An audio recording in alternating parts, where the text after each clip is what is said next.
Madam Speaker, I come to the House floor to send one straightforward message to President Biden. Providing U.S. arms and military aid to the Netanyahu government for use in Gaza violates U.S. law. The devastation, the human suffering, and Palestinian civilian deaths and injuries are unmatched in scale by any other conflict.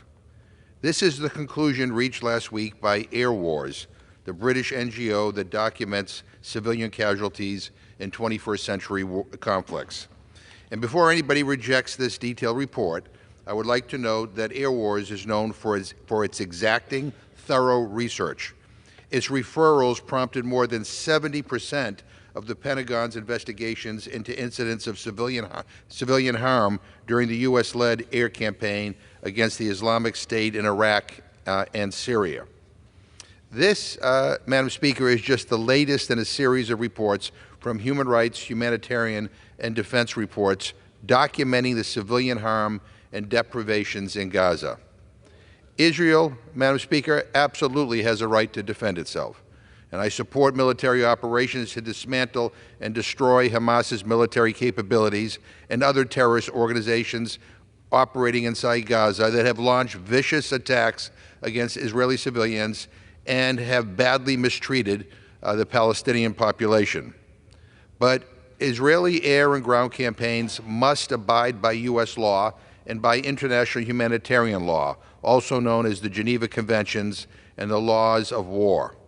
States are required to take every precaution to minimize civilian harm, avoid destruction of life-saving civilian infrastructure, guarantee unimpeded access and delivery of humanitarian aid, and ensure the life and security of humanitarian aid workers. Specifically, I'm talking about Section 620I of the Foreign Assistance Act, also known as the Humanitarian Corridor Act, which states, and I quote, "No assistance shall be furnished under this Act or the Arms Export Control Act to any country when it is made known to the President that the government of such country prohibits or otherwise restricts directly or indirectly the transport or delivery of United States humanitarian assistance," end quote. We all know that the Netanyahu government has frustrated the delivery of such aid to the people in Gaza. The Netanyahu government has also violated its assurance under President Biden's own National Security Memorandum 20, which requires U.S. military assistance, arms sales, and arms transfers to not be used contrary to U.S. law and international humanitarian law. According to an October 30th Washington Post report, the Biden administration has received nearly 500 reports alleging that Israel used U.S.-supplied weapons for attacks that caused unnecessary harm to civilians in the Gaza Strip, and it has failed to comply with its own policies requiring swift investigation of such claims. But the Biden administration already knew this. On October 13th, Secretary of State Blinken and Defense Secretary Austin sent a detailed letter to the Netanyahu government describing Israel's arbitrary, deliberate, and consistent obstruction of humanitarian aid to the suffering Palestinian people in Gaza. They detailed how U.S. law and international law were being violated. They gave Netanyahu 30 days to deliver results. The 30 days have come and gone with no change to U.S. arms transfers or military assistance.